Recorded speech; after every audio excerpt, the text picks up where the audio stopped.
อารมณ์ทั้งหลายที่เข้ามากระทบนะศึกษาทาก่อนนักเหมือนกันนะที่พระอาจารย์ได้อู้ถึง3จัน1จัน2จัน3ก็นักอยู่เข้าไปฟังกันเต็มห้องหันแล้วก็จื่นใจเนาะสถานเนาะในตะวาก็หาตะวาว่าซื้นก่อนซื้นกะจำไม่ได้ละทีนี้ หลายวันสถาน่าจะนึกถึงขอนไม้อยู่เนาะก็เลยถือโอกาสได้ทักทายสถาที่ฟังวันนี้โดยซึ่งมันบ่จบนะสถานะเนื่องจากว่าเวลามันน้อยตัวเนาะ2 ชั่วโมงก็บ่จะถือว่านักหนาจ้าปานอย่างนั้นนะที่ไปฟังอันไปเรียนกับพระอาจารย์เนี่ยก็เลยว่าเดี๋ยวถ้ามีโอกาสจะใดนี่นะก็ถือโอกาสได้ฟังนะฟังพระอาจารย์เนาะที่รายการวิทยุนี่ก็ได้บอกเปิดหลายคนนะฮะหลายคนได้ไปฟังพระอาจารย์ได้หู้ได้เข้าใจในเรื่องราวต่างๆนี่พอสถากับฟ้ากันฟังสุกอกสุกใจกันซึ่งได้อู้ถึงเรื่องอย่างสถาจำได้ก่อนขอนไม้นะจบแล้วยังขอนไม้ยังไปจบคำเตือนเนอขอนไม้ที่อู้ถึงนั่นนะตึงเปิ่นตึงตัวนะที่ได้อู้กันแล้วอู้กันแหมมันว่าเฮาบ่ได้เหีบได้ฟังนะในการที่ปากันศึกษาธรรมปากันได้ใส่ใจเนาะปากันได้ใส่ใจในเรื่องหยังในเรื่องของน้ำในเรื่องของธรรมในเรื่องของชีวิตในเรื่องของความเป็นจริงนี่พอเฮาต่างคนต่างศึกษาต่างคนต่างปฏิบัติสุกอกสุขใจอันแต่ละคนแล้วเนี่ยเฮาก็จะได้รู้ว่าองค์สมเด็จพระสัมมาสัมพุทธเจ้านั่นเนี่ยพระองค์สอนจะได้นอกจากสอนจะได้แล้วเฮาก็จะต้องเข้าใจต่อว่าเฮาเนี่ยจะมีโอกาสได้เข้าใจเนี่ยเข้าใจพระธรรมเทศนาที่พระองค์ได้ตรัสสอนไว้หรือไม่นี่อันนี้ก็บอกว่าจะย้ำกี่รอบเนาะเพราะว่าเฮาทั้งหลายนั่นเนี่ยเวลาเข้าสู่ในเรื่องของการเข้าใจอย่างเข้าใจในเรื่องของพระธรรมเทศนาขององค์สมเด็จพระสัมมาสัมพุทธเจ้าเนี่ยเฮาเข้าใจแบบใดเฮาเข้าใจจะใดแล้วก็เข้าใจได้มากน้อยแค่ไหนนี่ก็เลยนำเรื่องราวต่างๆมาอูมาจ๋าให้กับศรัทธาญาติโยมทั้งหลายเพื่อหยังเพื่อที่ให้ศรัทธาได้กึดหาใส่ใจหาแสวงหาในเรื่องราวเรื่องต่างๆเรื่องนั้นเรื่องนี้เนี่ยอันนี้เขาก็นำมาจากันตลอดเนาะสถานะตลอดเดี๋ยวเรื่องนั่นเดี๋ยวเรื่องนี้ตามแต่ที่พระอาจารย์จะนำศรัทธาทั้งหลายได้เข้าใจแล้วก็ปากันประพฤติปฏิบัติตามแนวทางของพระพุทธศาสนาที่อย่างที่ว่ามาตลอดนะครับหมู่เฮาศรัทธาทั้งหลายนั่นเนี่ยปากันสนใจกันแตะเนาะย่ำแหมเฮาต้องหีบเนาะย่ำแหมในเรื่องของขอนไม้วันนี้ก็ไปอธิบายเรื่องขอนไม้กับจะจบพระอาจารย์ได้แสดงที่ในรายการในช่วงค่ำคืน2 ทุ่มของถึง4 ทุ่มกับจะจบ ก็ก่อยไปทวนแหมนะทวนกับพอออกไม่ออกหลายๆคนเนี่ยว่าในวันนี้พระอาจารย์ออกรายการสดนะสถานะเดี๋ยวสถาก็บัลลังก์เป็นเทพแห่งมกะนี่แหละสถาได้เข้าใจว่าพระอาจารย์ได้ออกรายการสดเนาะในส่วนของสถาที่ตามพระอาจารย์ทาง Facebook Live เนี่ยอันนี้ก็จะหันพระอาจารย์ทันทีทุกครั้งที่พระอาจารย์ได้ออกรายการสดนะออกรายการสดหรือเฮามักจะได้ยินอยู่เสมอในเรื่องของ Facebook Live นะก็แสดงรายการสดนั่นเองสถาก็หันหน้าหันตาพระอาจารย์แล้วก็หลายคนได้ทักทายพระอาจารย์มาแล้วเนาะส่วนพอออกไม่ออกติดตามรายการของพระอาจารย์ผ่านวิทยุนี่นะ อาจจะมาหันภาพแต่ได้ยินเสียงมันก็อันแม่ว่าไข ติดเลยฮะก็ว่าติดแม่ว่าไข นั่นน่ะนั่น อันเนี้ยรายการแต่รายการสดหนัวหนึ่งวันแล้วถ้าโทรมาเนี่ยแม่นมันฮะ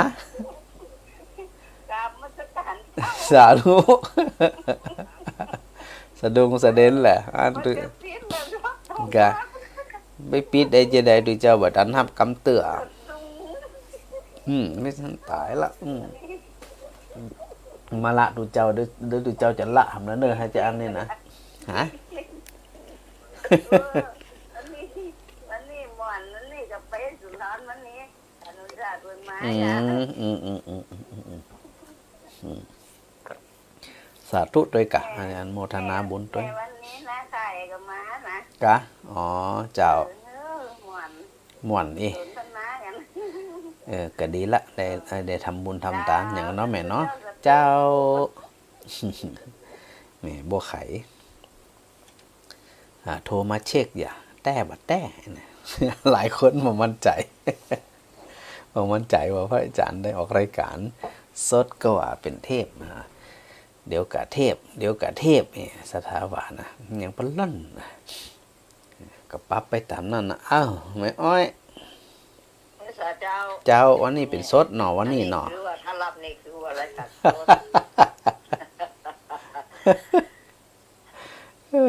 ถ้ากด3 เตียนี่มาสดแล้วถ้ากด3 เตียมาฮับเนี่ยเป็นแห้งแน่ๆเนี่ยเนาะ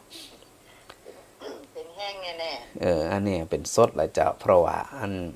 ตะคืนเป็นเทพ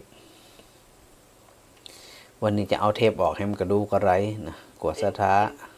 เป็นเทพนี่นะละวิทยุสรวจนานสถาต่องหาน่ะจะดุงตื่นมาสู่หายไปหลายวันสถาต่องหาอยากไปไหนปะล้นเนี่ยก็เลยถือโอกาสได้เข้ามาเจ้าได้กะฟังอยู่เนาะแม่เนาะเจ้าสาธุแม่อ้อยสาธุเจ้า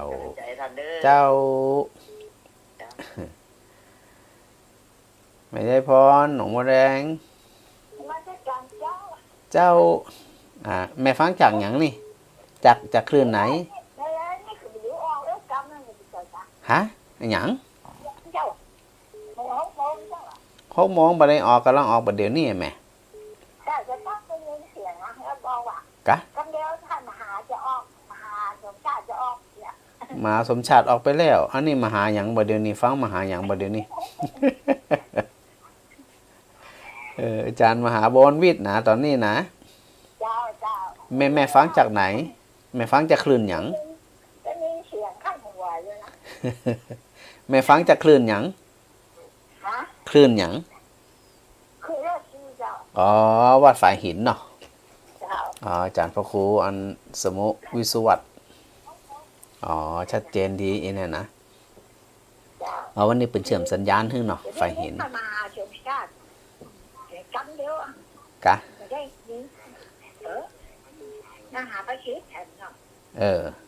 พระอาจารย์บ่ค่อยได้ฟังอันของครูบาอาจารย์ท่านอื่นเจ้าเพราะว่าเนี่ยการท่านการนี่การมันนักฮะ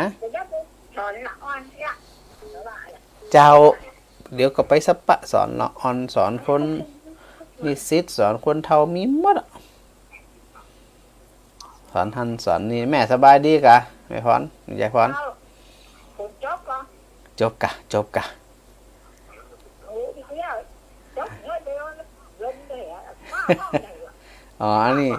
อันนี้ฝนบ่มีฟ้าบ่มีฮ้อนดีขนาดน่ะที่ลำปางนี่นะเจ้าสาธุแม่เจ้าได้เลยป่วยบ่ไข้ง่ายๆพระอาจารย์แข็งแรงจะตายปันนะ2,000 ปีปุ่นเนาะเจ้าสาธุแม่ได้ละจะได้กระสาธุเนอะเจ้า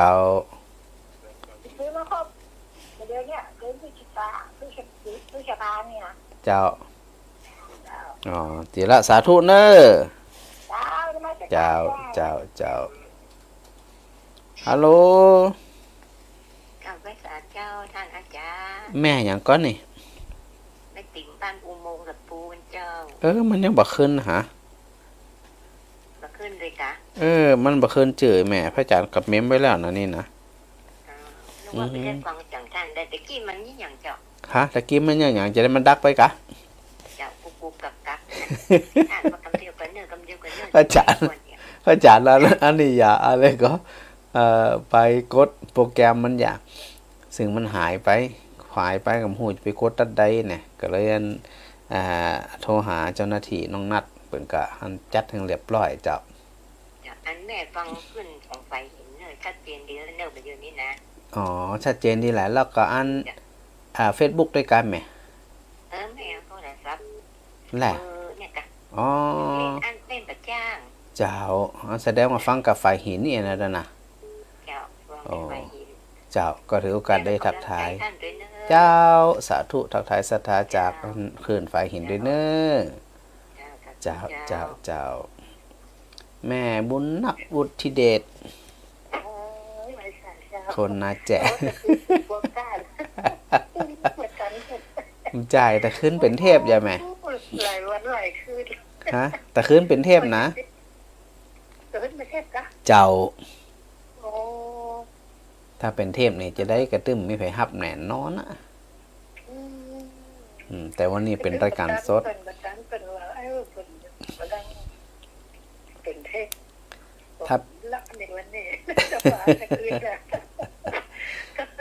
เนี่ยถ้าโทรมาแล้วก็พระอาจารย์ฮับเนี่ยแสดงว่าเป็นรายการสดอ่ะเจ้า ถ้าโทรมาแล้วฮับนี่นะ ถ้าวันได้ฟังก็จะเป็นรับถ้าได้ฟังก็รับละ รับละม่วนนี่เถอะนะรับละตัวเจ้านี่นะ เจ้า ดีละรับละนี่นะ รับละไม่ใช่ เดี๋ยวตัวเจ้าหนีละ เป็นเทพมันเป็นคนฟังจังชั่วรับตื่นมา มันหมดเวลากะดีละ หมดเวลา เจ้าสาธุแม่บุญนักจะมาแจก เจ้า สาธุเจ้าในช่วงแรกเนาะบางทีก็เป็นช่วงแรกสถาโทรมาหรือมากระช่วงท้ายๆหรือบางที่ช่วงแรกพระอาจารย์ก็ถือโอกาสได้นำธรรมะมาสาธยาย มาบอกมากล่าวมามาจากับสถานนี่นะ ก็ปรับไปในนั่นนะนี่ก็แม่สุคนหนองยาง ก็ให้เจ้า สาธุเจ้า เจ้า แต่คืนนี้เป็นเทพเนาะ แต่คืนเป็นเทพแน่นอนแต่คืนนี่นะ เทพปีใหม่ กะ มีข้าจัดอู้กับน้องนั่นอยู่ วันชนะ วันชนะว่าวันที่16ตอนบ่ายโมงจะได้ข้าจัดอันนี้เทพปีใหม่แน่นอน ถ้าส ถานเนี้ยเป็นจบกัน เจ้าถ้าสถาฟังตลอดนี่จะหู้ว่าเป็นเทพก็ว่าเป็นรายการสดนี่นะ เพราะว่ามันผ่านมาเป็นเดือนไปแล้วเนาะทำปีใหม่มาแล้วเนี่ย แมน อู้เรื่องปีใหม่เนี่ย สถาเก่งขนาดอะหูหมดอะว่าเป็นเทพก็เป็นสดนี่นะ มันอู้ถึงว่าเรื่องนั่นด้วยนะก็จะดีด้วยนะ อ๋อ หลายๆอย่างเนาะ เจ้าก็เลยจับได้เด้อนะแม่นมันนะ เจ้าฟังดูนะพ่อจ๋า เจ้าสาธุแม่ เจ้าเป็นกำลังใจให้พ่อ เจ้า เนาะ สาธุเจ้าสาธุเนอ สาธุ เจ้าจากหนองยางชัดเจนดีนะจากกาดโปงเป็นยังได้ชัดกับบ่ชัด จากใจก็ กาหน้าบัดใจายก็หาเป็นตัวปลอมให้กล้า สงสัยเป็นตัวปลอมให้กล้า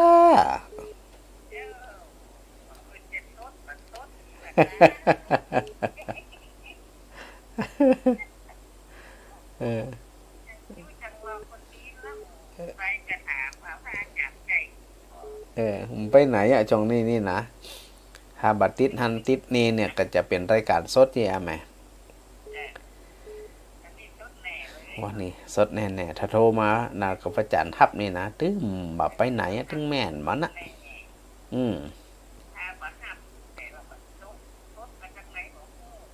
สดไปตรงใดบ่ฮู้สดอันสดนี่สดตาดไปในนั่นอ่ะ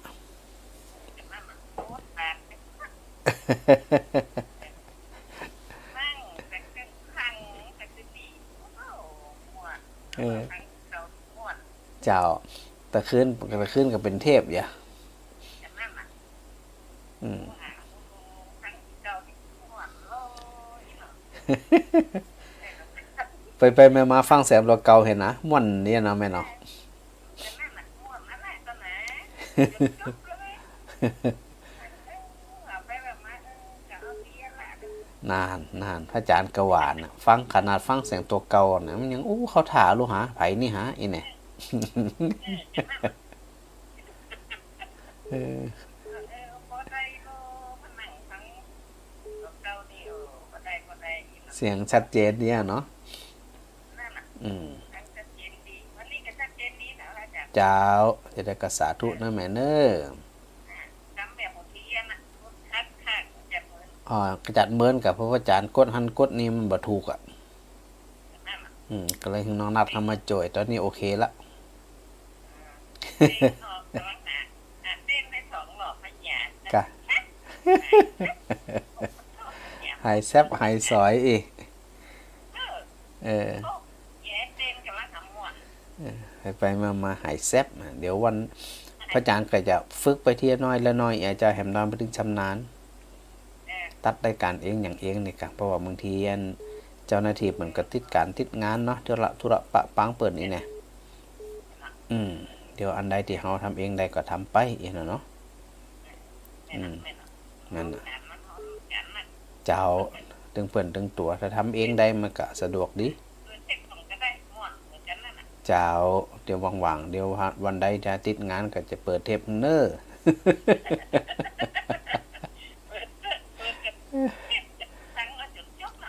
แต่สถากับฟังขันแตะเจ้า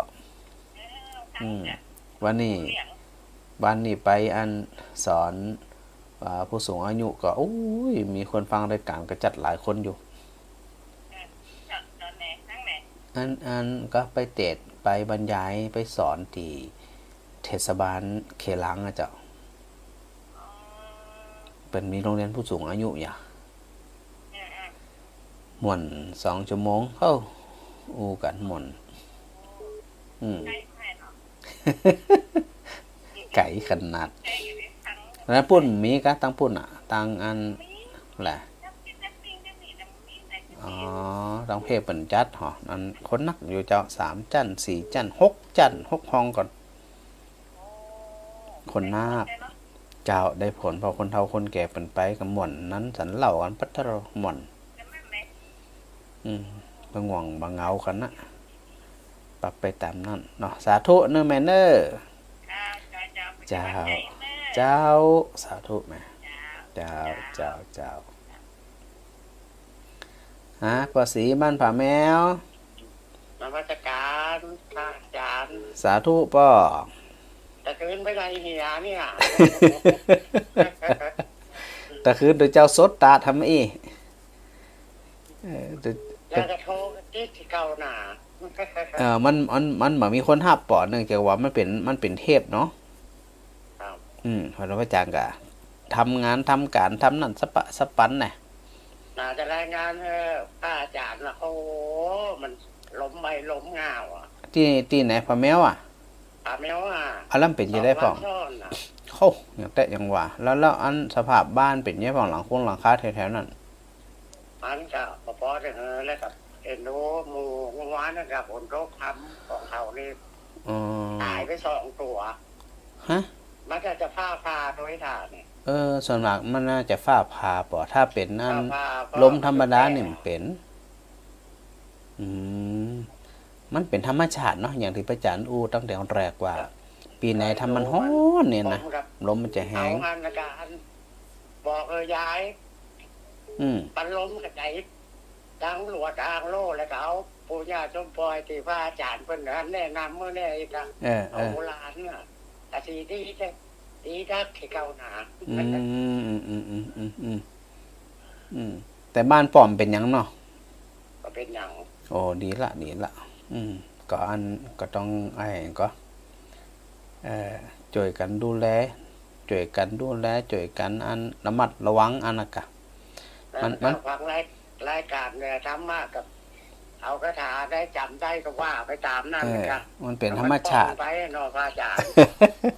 มันเป็นธรรมชาติ ป ป่ะ เจ้านาพระเจ้าว่าบะหมี่นะโตโต มีจะได้มีหมด พระเจ้าธรรมดาเลยนะนี่นะ นั่นน่ะกะกาฟ้านี่เป็นดินจนโตบ้านเนี่ยจะยกกับพวก กะแสดงว่ามันแห้งแต่นะป่ะเนาะ แห้งนั่นเลยอ่ะ จะได้กับเป็นกำลังใจศรัทธาตั้งแม่ทะเนอะ ได้เสียท่าเขาไปหนาจะรายงานก็ถึงว่ามี วันนี้ได้รายงานแล้วเนาะป่ะเนาะ ครับผม สาธุเนอะสาธุแม่บัวเย็นสีหมดเกล้าน มัสการพระอาจารย์เจ้า เจ้า วันนี้ไปสปันนะ วันนี้มาเนี่ยวันสปาดไปวันที่28จะไปวันติดสปาดที่พระอาจารย์ว่าแต่ว่าซื้อน่ะกะไปสปาดนะ เราหายไปไหนตะคืนนี้ ตะคืนตัวเจ้าสดทำแล้วอี ตัวเจ้าสดตาทำแล้วอี นอนพังนี่มันเป็นเทพเก่าอยู่นะ นาน แต่ก็ฟังจนจบเนาะ ก็ฟังจนจบอ่ะ วันนี้ ผู้จะอย่างแล้วก็ต้องฟังอ่ะเนาะ เจ้าวันนี้ไปพระอาจารย์ไปนี่ไปเทศบาลนครเขตล้างนี่เจ้าไปสอนไปอย่างโมเนี่ยกะวันนี้นะแต่ถ้าเป็นเทพก็ฟังจนจบนะแม่นะ ฟังจนจบเป็นยังก็ต้องฟัง แม่นฟังแล้วมันเพลินเนาะมันสุขใจสบายใจดีนะ มันเพลินมันมีความสุขอะความสุขที่ไผจะไปหาไผได้เนาะนอกจากสร้างเงินเองนี่นะ บางทีแม่เป็นคนที่รับอย่างบางทีฟังลำพังรับก็ยังได้หัวตื่นกันที่เข้าหายไปแล้ว ในแสดงว่ารับง่ายรับสบายละจีนี่เนาะแม่เนาะรับเตอะถ้าสมมุติว่าฟังไปฟังมามันไขรับเลยเจ้าจังมันเอาความสุขไว้ก่อนเนอะ แล้วนอนตื่นหลานเนาะเขาก็เปิดดังกับกลัวหลานมาเปิดเบาๆฟัง เจ้านะกระปั๊บอัน ตื่ กะ นมาจะตื่นตีห้าเราไฟมาจมไหนอันนี้เปิด นั่น ว่ากันไปเนาะแม่เนาะเจ้าสาธุเนอะแม่บ่เย็นสาธุเจ้าแม่น้อยไหลน้าน้อย จัดหลายสายแล้วก็อาทิตย์แม่ว่าลังติดยังปลอมปลเหลืออีกอะลังติดยังปลอมปลเหลือลังติดอยู่ได้มือเดี๋ยวขอถ่ายโทรสายนี่ทำบัตรติดนะบัตรโทรแล้วอีกยังละเนาะพอดีครับพอดีวันนี้ไปสอนไปสอนคนเก่าผู้สูงอายุแหละเจ้าไปอบรมเนี่ยมันให้คงเป้านี่เนาะไปวันทุกพูดไปไหนมาเป็นจันไหนอ่ะวันนี้พระอาจารย์เขาไปสอนห้อง3จัน3กับพระอาจารย์นี่กะวันนี้พระอาจารย์ไปสอนอันห้องจัน3 ปี 3เจ้าห้อง3ในว่าโอ้วันผูกวันเฮือวันพุธนี่นะอาจารย์วันวิทย์คุณจะไปเด็ดทำจะไปสอนนี่นะโอ้ใช่นี่นั่นมันเนี่ยแม่ยังก็แม่ยังอ๋อแม่เงียบท้าเขาพวกอันโปเกตอันชุมบ้านของเขาอย่างไปเจ้าไปหลายอยู่วันนี้นะหลายจ้าสมน้ำรถคนนี้โอ้แสดงว่าไปหลายปีหลายจันหลายปีหลายจันวันนี้พระอาจารย์เข้าห้องปี 3อย่าแต่จำสถานบอกเขาได้สถานจำเสียงพระอาจารย์ได้ออกรายการบางคนกับหันหน้าฮะนั่งอาจารย์ที่ออกวิทยุได้วันนี้มีหลายคนนี่ก้ามาหันหน้าทักเตี้ยม่วนเนาะไปสอนม่วนเลยเยอะอันนี้ป้าเมธากันไหมครับใช้ของว่าแมนคุณไปเตะทำอีก แม่นลองถามพอเนอะถามสถานที่ไปฟังพอเนอะแม่นเนอะ เจ้ามาจะไกลกัน อ๋อ ท่านพระอาจารย์ กะ ไปหาสัก2-3 กิโลนี่กันฮะ มันจะไกลเหรอ ไก่ปลาไก่เจ้ามันไก่มงเขายิงตัวเปิดนี่หน่อย อ๋อได้ฮู้จักมาคุ้นกันก็เดี๋ยวอาจจะมีจังหวะที่จะเข้าไปแหมหัวว่าวันใดจะได้เดี๋ยวว่ากันทำกำหนึ่งไปปะสถาญาติโยมก็ดีเข้าถ่าดีฟังนำสาระธรรมไปฮึงสถาได้ฟัง เจ้าร้านโทรทัศน์เนี่ยถ่ายบัตรถ่ายดีบ้าว่าพระอาจารย์ มันเป็นอย่างตอนนี้บ่ชัดกะ พอได้ยินพระอาจารย์ทุกคนทุกบัตรนะ อากะแต่พระอาจารย์ได้ยินนั้นแม่น้อยชัดนะพระอาจารย์ได้ยินแม่น้อยชัดนะ สั้นแบบ ชัดเจ้า ไม่น้อยเดี๋ยวไม่น้อยฟังพระอาจารย์ถึงตั้มถึงตั้ม อ๋อน่าจะสัญญาณจะได้หมู่นี่อาจจะเป็นโทรศัพท์ก็ได้เหรอ เจ้า ดีละจะได้กะอยู่ดีมีสุขนะแม่นเนอร์เจ้าสาธุเจ้า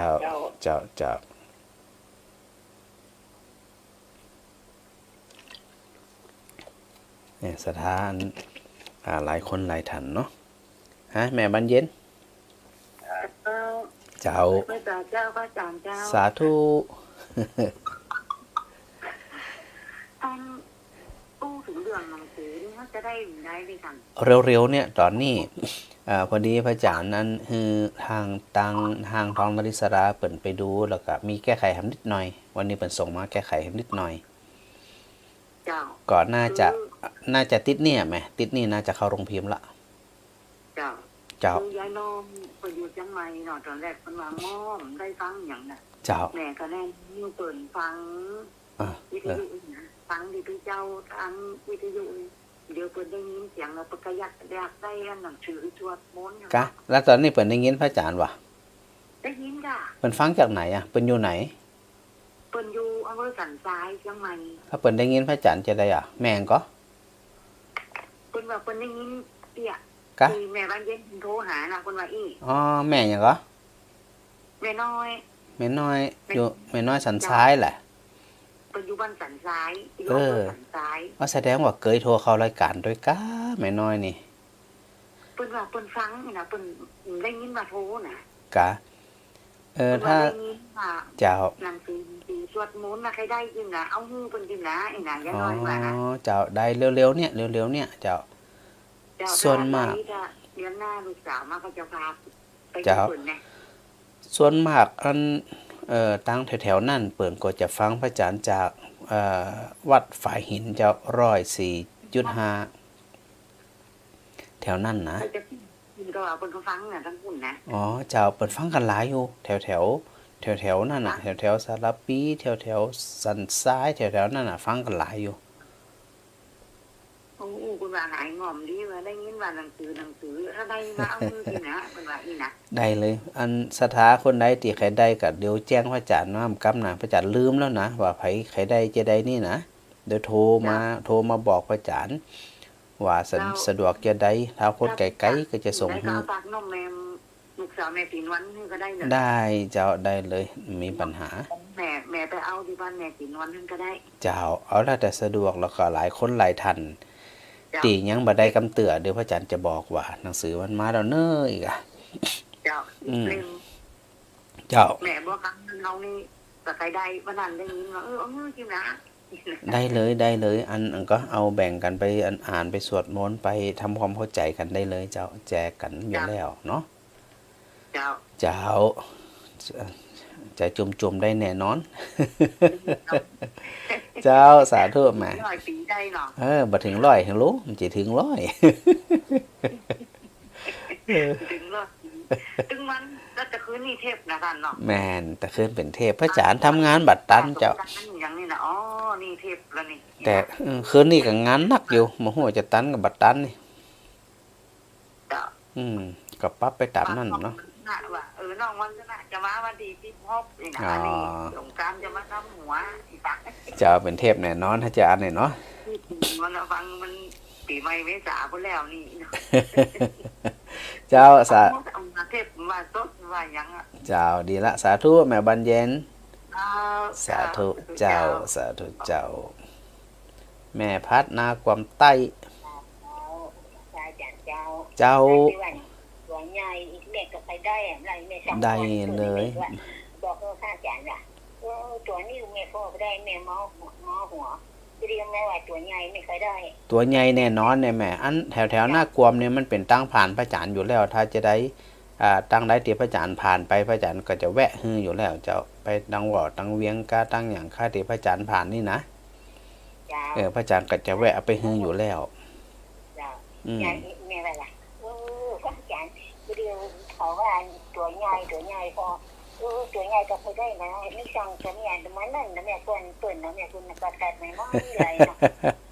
กัดกูบอกเปิดแล้วว่าบอกเอาว่าตัวน้อยอันนี้ตัวใหญ่หันชัดเลยเหรอเจ้าเพราะว่าพระอาจารย์ก็นึกถึงผู้สูงอายุนี่ละไม่เคยได้เดี๋ยวถ้ามันออกมาถ้ามันมาวันใดจะได้พระอาจารย์ประกาศในรายการนี่นะเจ้าแม่เป็นกำลังใจพระอาจารย์ทุกคนเลยนะทุกวันนะอ๋อเจ้าเป็นกำลังอกกำลังใจกันแม่บอกไม่ได้ถ้าข้าวหน้านี่แม่บอกโทรไม่โทรหลังไม้เจ้าเอาสะดวกจะได้ก็ได้เจ้าได้กะถ้ามันแล้วจะได้พระอาจารย์บอกนะแม่น้อยแม่พัดน้อเจ้าอันนี้เป็นสดแน่นอนนะถ้าฮับนี่นะเจ้าสาธุเน้อสาธุเจ้าเจ้าก็สถาถามกันมันเนาะเกี่ยวกับหนังสือสวดมนต์นี่นะอย่างที่ว่านะอันขนาดพิมพ์แล้วครั้งหนึ่งแล้วนะก็เอามาอ่านมันก็ยังปะเนาะข้อแก้ไขอยู่พระอาจารย์ก็มาไล่แฮมเนาะเพราะมันเป็นไฟล์เป็นเอกสารพระอาจารย์ก็ไล่ทีละตัวปัจจัยทีละนามปัจจัยทีละบรรทัดนะสถานะไล่ทุกตัวเลยไม่ว่าจะเป็นภาษาไทยไม่ว่าจะเป็นภาษาบาลีไล่ไหมเพราะมันมีพิษอยู่แล้วเนาะแต่ละครั้งเนี่ยครั้งอันชุดแล้วเนี่ยถือว่าเป็นครั้งที่หนึ่งชุดเดี๋ยวนี้นะก็เป็นชุดที่2ซึ่งพระอาจารย์ได้ตรวจรูปตรวจทานถึง3 รอบ4 รอบสถาหนังสือเป็นเล่มนี่นะแต่ก็ดูทุกตัวอักษรเพื่อที่จะให้มันออกมาดีที่สุดกระนั่นก็ตามพอจะส่งเข้าโรงพิมพ์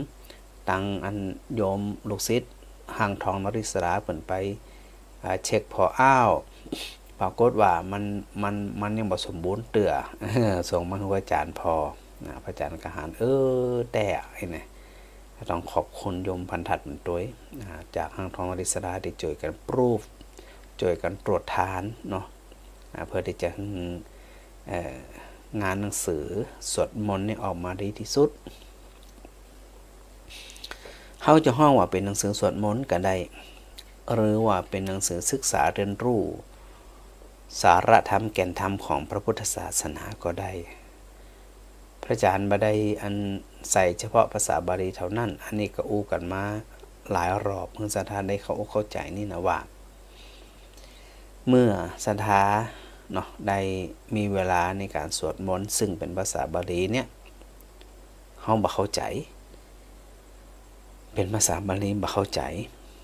พระอาจารย์ก็เลยนึกขึ้นนะจริงๆนึกมาหลายสิบเป็น10 ปีละ30 ปี10เกือบ20 ปีแล้วนะเนื่องจากว่าพระอาจารย์ทำรวบรวมเรียบเรียงหนังสือสวดมนต์เนี่ยหลายตีละกับหลายตีละนะที่เปิดเอาไปพิมพ์แล้วก็แจกจ่ายกันเพราะหนังสือสวดมนต์ที่พระอาจารย์ได้รวบรวมเรียบเรียงนั่นเนี่ยบะขายแต่ก็จะแจกเพื่อที่จะให้เป็นประโยชน์กับศรัทธาขออย่างเดียวนั่นนะคือนำไปสวดและนำไปอ่านทำความเข้าใจจะบทใดก็ได้แล้วแต่เพราะพระอาจารย์ได้อธิบายถึงที่มาที่ไปของบทสวดนั้นๆว่าพระพุทธเจ้าทรงแสดงตีไหนแสดงให้แก่ไผแล้วคนฟังเนี่ยเขาเข้าใจจะได้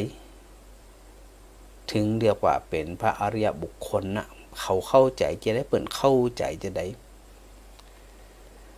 อาจารย์จึงนอกจากอธิบายโดยสรุปแล้วเนี่ยก็ยังนำสิ่งที่เป็นแปลมาแล้วเนี่ยมาวางเนาะมาวางมาแปลให้ศรัทธาญาติโยมทั้งหลายได้ศึกษากันต่อได้เข้าใจกันต่อเนี่ยพระอาจารย์จึงมองถึงประโยชน์อันจะพึงใดกับศรัทธาญาติโยมที่สวดหรือศรัทธาบาอันมาดูภาษาบาลีสวดภาษาบาลีกับบ่เป็นหยังเนื่องจากว่าศรัทธาก็สวดมาเป็นประจำอยู่แล้วสมมุติว่ามีเวลาเพียงพออีกนะศรัทธาก็สาธยายเป็นภาษาไทยเลยก็ได้อ่านเป็นภาษาไทยเลยก็ได้เนาะอ่านเหมือนกับสวดมนต์เนี่ยแต่เป็นการสวดมนต์ภาษาไทยอ่านทำความเข้าใจอ่านแล้วอ่านแฮมอ่านแล้วอ่านแฮมเข้าใจแล้วเข้าใจแฮมถ้าบ่เข้าใจโทรถามพระอาจารย์ก็ได้ส่งไลน์มาก็ได้ส่งอันต่างเฟซบุ๊กมาก็ได้นี่เปิดหนึ่งหลายช่องทางศรัทธาญาติโยมเนี่ยได้ศึกษาเรียนรู้ในพระธรรมคำสอนของพระพุทธองค์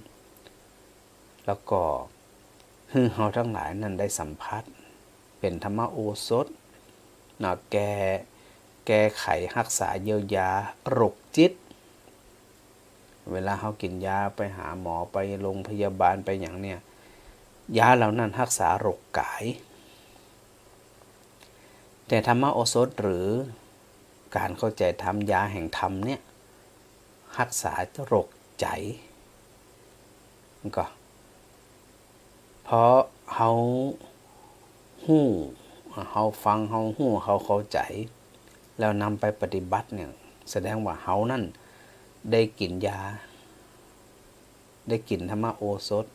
แล้วก็รักษาโรคทั้งใจโรคทั้งจิตได้เลยโรคทั้งจิตโรคทั้งใจมีหยังพร้อมก็อันหยังก็จางติเนี่ยคือเฮาบ่สบายใจอันหยังก็จางติเนี่ยคือเฮาหลงเพลินหลงระเริงอย่างต่างๆนี่นะ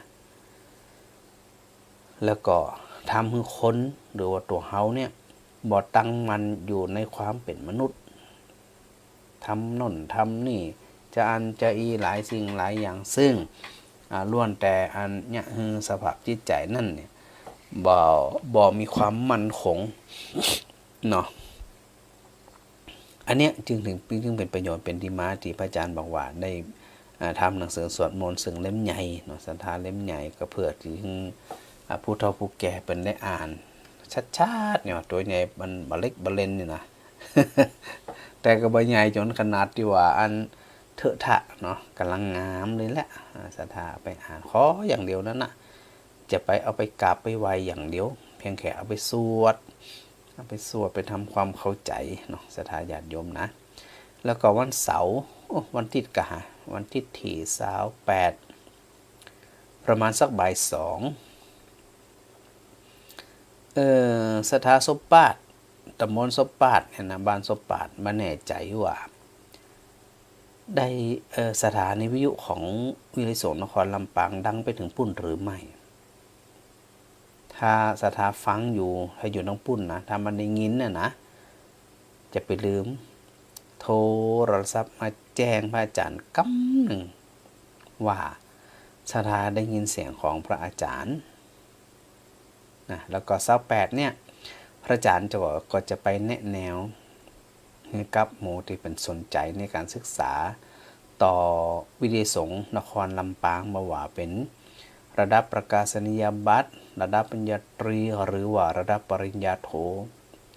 หลายคนที่เป็นอันอยากจะศึกษาอยากจะ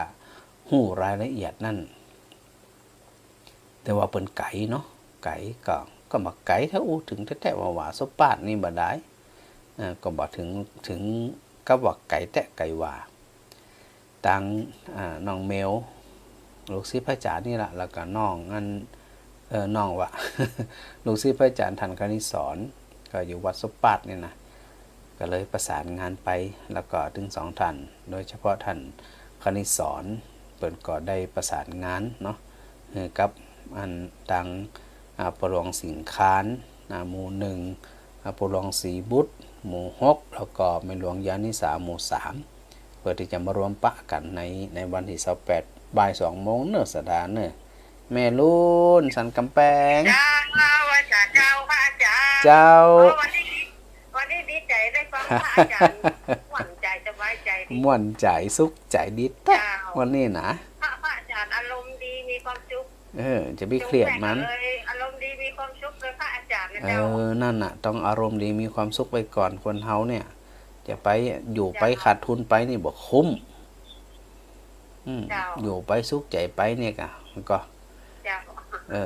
แล้วก็เสียงชัดเจนดีกว่าแม่ตั้งสังกำแพง เจ้าอยากชัดเจนเลยเจ้า จากฝ่ายหินเนาะ อยู่บ้านทองทานแต่บนล่องแดงแต่กระแพงยังไหวชัดเจนเลยเจ้าความสุขร้อยสี่เจ้า ร้องวัวแดงขึ้น104หันอาจารย์พระครูสมุวิสุวัตเนาะ เจ้า จะได้ขอโมทนาขอบคุณท่านอาจารย์ด้วยเนอะแล้วก็สถาได้ฟังกันสุขอกสุขใจทั้งพูนฟังกันหลายนะทั้งพูนนะ เจ้าฟังกันจะหนักเจ้า นั่นแหละคลื่น104เปิ่นก็ฮู้สึกว่าไปไกลเหมือนกันนะสถาบางคนที่เปิ่นฟังแล้วก็โทรมารายงานเนี่ยก็แสดงว่ามีคนฟังหนักอยู่ เจ้า นี่ละจะได้การรักษาสุขภาพเนอะ เจ้า เจ้าสาธุ ฮะแข็งแรงนะเจ้า เจ้าเหมือนกันแม่เหมือนกัน ยกมันยืนยาวร้อยสาวสาเจริญอยู่ในศาสนาอย่างยืนนานยิ่งขึ้นไปเลย เปิ้นอยู่เป็นปั้นเปิ้นนอนร้อยสาวไปป้อหยัง สาธุแม่ลุน เจ้าเจ้า เจ้าแม่ลุนสังกำแพงเจ้า สดาฟังจาก104ของวัดฝ่ายหินก็นักเนาะก็ถือโอกาสได้ทักทายศรัทธาทุกท่านด้วยเนอะแม่มาลีการนมัสการเจ้าอาจารย์ เจ้าวันที่3เนี่ยได้ปะกันแน่นอน เจ้า สถาญาติโยมจีสะดวกนะที่จะไปฟังนำฟังธรรมสนทนาธรรมกันเก็มคำถามเลยนะว่านั่นนะหมู่สถานนี่นะวัดหัววัดก็ ถามแล้วเจ้า ว่าพระอาจารย์ถามตัวสถาถามตัวนี่ก็สลับกันถาม เจ้าคนที่ไรท่านบอกว่าพระอาจารย์ถามได้บ่อยเลย พระอาจารย์ถาม จะตาถามพระอาจารย์ สถาถามพระอาจารย์ถามสถาตัวสถาก็ถามพระอาจารย์ตัวกะแต่คนต่างถามกันนะวันนี้จะรู้หลวงก็โดยดีเจ้าวันอันวอเนาะ วันนี้กะ เราเนี่ยวันนี้เจ้าคนเต็มเนาะเดินทางต่อเดือนเอาก๋วยเตี๋ยวมา60 โลก็บอกต่อเลยเจ้า โอ้ขนาดนักแล้วนู่นนี่ ชนะนิมนต์เน้นหน่อยว่าจะมาต่อสุขภาพ จะม่วนนะกะนี่น้อยเขียนก๋วยเตี๋ยวนี่ม่วนนะกะ วันเต็มชนะจ้ะ ชอบอยู่แล้วละอ่อนนะเนาะละอ่อนกับก๋วยเตี๋ยวไอติมเนี่ยมันถึงถูกกันนะ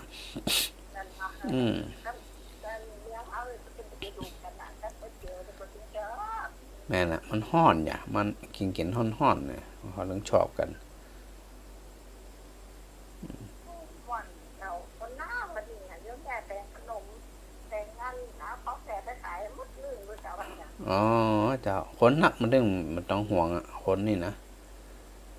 คนนักคนหน้าหมัวเพิ่มมาจากหนักเนาะ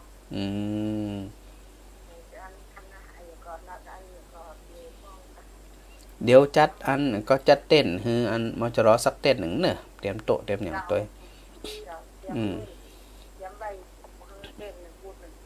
เจ้าดีละเพราะเดี๋ยวน้องออนอาจจะเอาของไปก่อนสัก1 วันเนาะ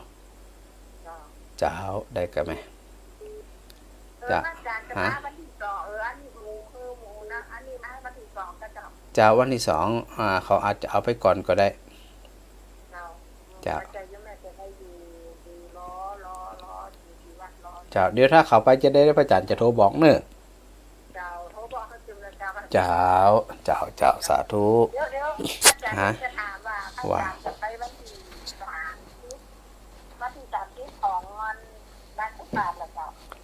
สปาดไปวันที่28เจ้าอาจารย์นั่นจะ ไปติวัดก็หาน่าจะไปติวัดคนถามว่าเพิ่นจะไปที่วัดกันที่ไหน อ๋อไปติวัดเจ้าวัดสปาดอ่ะเจ้า วัดก็ปากเลยล่ะ เจ้าแม่นเจ้าเดี๋ยวไปหันนะกะอ๋อได้กะเจ้าเขาน่าจะเป็นวัดอันน่ะแต่บ่แน่ใจว่าตั้งสปาดเปิ่นฮับมันสถาเปิ่นฮับวิทยุฟังวิทยุฮับจากมันมจรได้หรือไม่บ่ฮู้เนาะนอกกับบ้านโทแต่แม่บุญเกียรติบ่ที่อยู่บ้านแม่จ้างพุ่นน่ะจากแม่จ้างแล้วต้องปากกับเจ้าไก่นี่เจ้าอาจารย์แม่บุญเกียรติบุญเกียรติแท้ก็ที่บ้านแม่จ้างแบบจ้างโทรหาอาจารย์อันนั้นแม่บุญเกียรติบ้านแม่กงอันนี้แม่ยังแต่ก็ที่ว่าแม่บุญนักติมาน้าแจ่บุญนักอาจารย์แม่บุญนักนั่นน่ะอ๋ออันนั้นน้าแจ่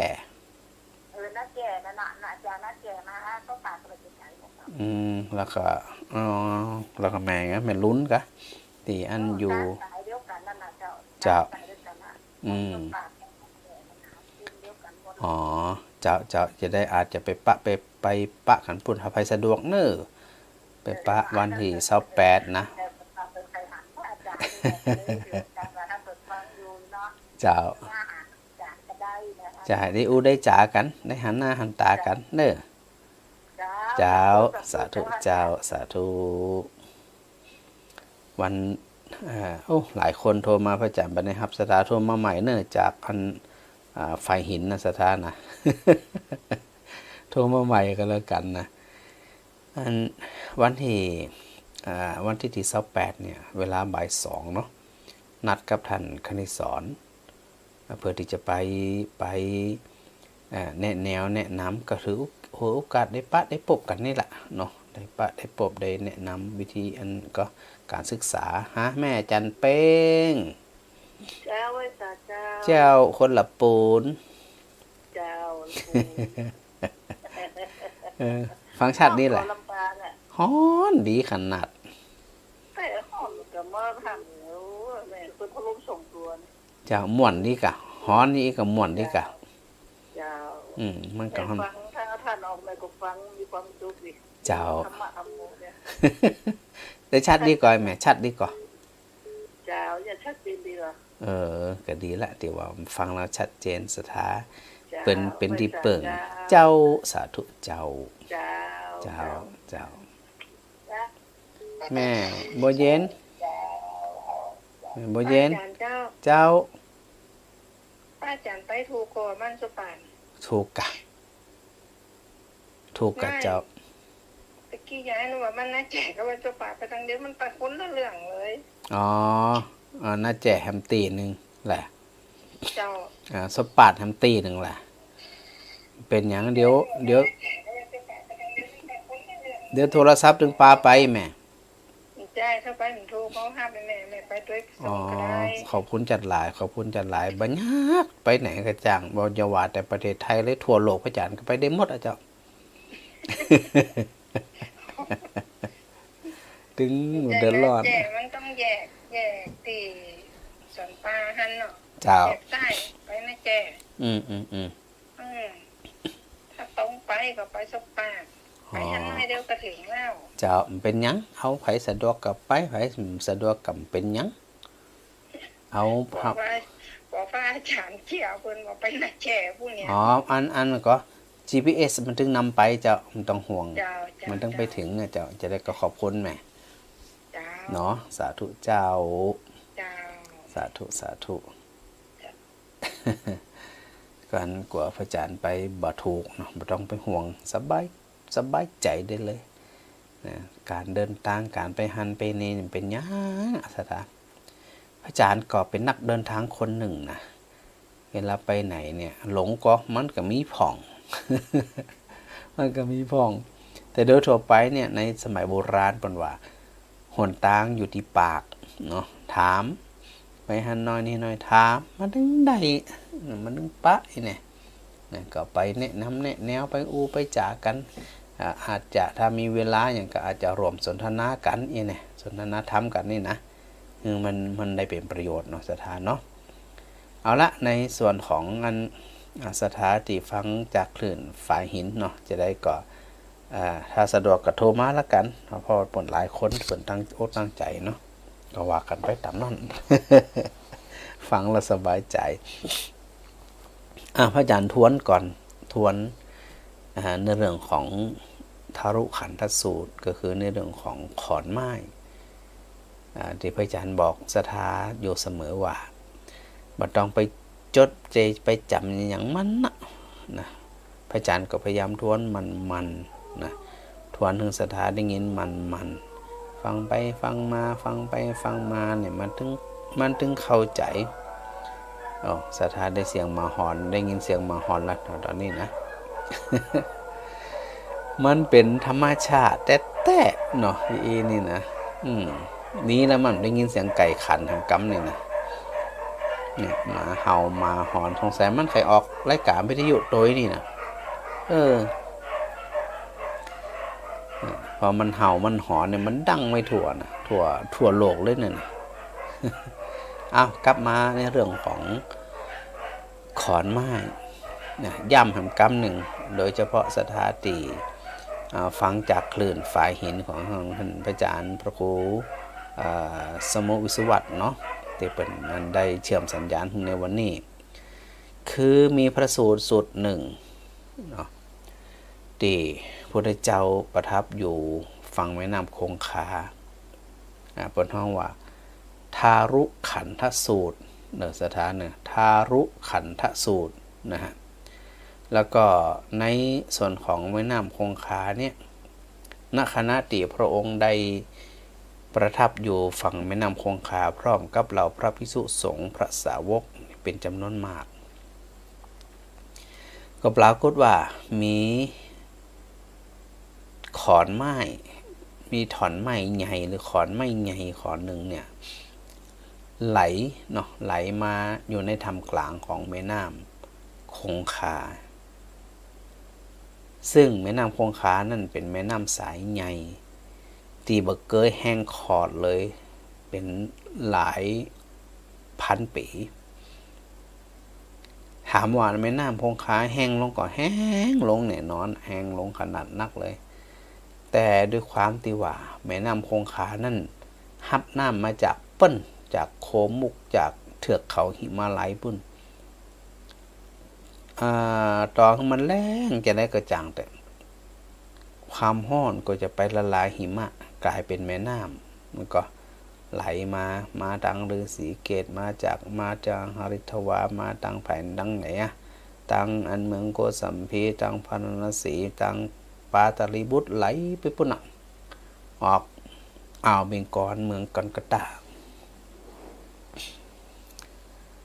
แล้วพอคณะนั้นเนี่ยขอนไม้กำลังลอยอยู่ที่กลางแม่น้ำพระพุทธเจ้าก็เลยตรัสกับเหล่าพระภิกษุสงฆ์ทั้งหลายว่าถ้าขอนไม้เนี่ยนะมันบัดติดฝั่งนี่มันบัดติดไปฝั่งโน่นมันลอยไปตามกลางแม่น้ำคงคาเนี่ยมันจะไหลไปต่อก็ไหลถ้ามันบ่ามาติดทางฝั่งนี่แล้วฝั่งปุ่นมันก็จะไหลต่อแล้วมีโอกาสไปทะลุออกปุ่นอ่าวเบงกอลปุ่นทัดแหมถ้าขอนไม้ติวาเนี่ยบะจมเหีย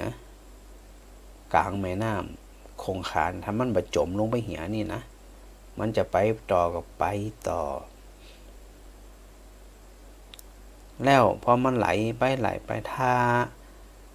ขอนไม้เนี่ยมันแบบไปเกยบกบัดติดอยู่บนบกมันก็จะไปต่อแหม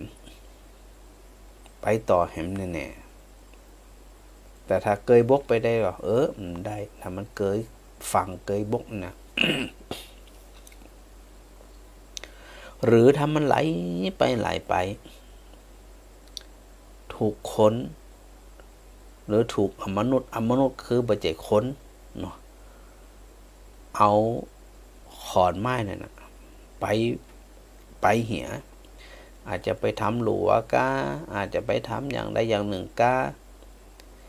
แสดงว่าขอนไม้นั่นเนี่ยมันมีโอกาสที่จะไหลเข้าสู่แม่น้ำอันไหลเข้าสู่อ่าวเบงกอลแน่หรือถ้าขอนไม้นั่นเนี่ยบ่ถูกน้ำมันวนนะสังเกตว่าน้ำมันวนอยู่เนี่ยว่าขอนไม้มันก็บ่เดินหน้าต่อวนอยู่อย่างนั้นโอกาสที่จะไปทะลุอ่าวเบงกอลนี่มีไปสู่มหาสมุทรมี หรือท่อนไม้ที่ว่าเนี่ยมันเน่าเนาะมันเปื่อยมันผุซึ่งแน่นอนที่สุดว่าขอนไม้เนี่ยบ่สามารถที่จะร้อยต่อไปได้เพราะมันผุพังมันเน่าไหนสถานลองเกิดพอก่อนที่พระเจ้าได้รับเปรียบเทียบแต่ละอย่างเนี่ยฝั่งโน้นฝั่งนี่ตีขอนไม้ไปคืออะไรหยังจมลงกลางแม่น้ำคืออะไรหยังไปเขินอยู่บนบกคืออะไรหยังถูกมนุษย์จับไปคืออะไรหยังถูกมนุษย์จับเอาไว้ก็คือเก็บเอาไว้คืออะไรหยังน้ำวนคืออะไรหยังแล้วก็เน่าไหน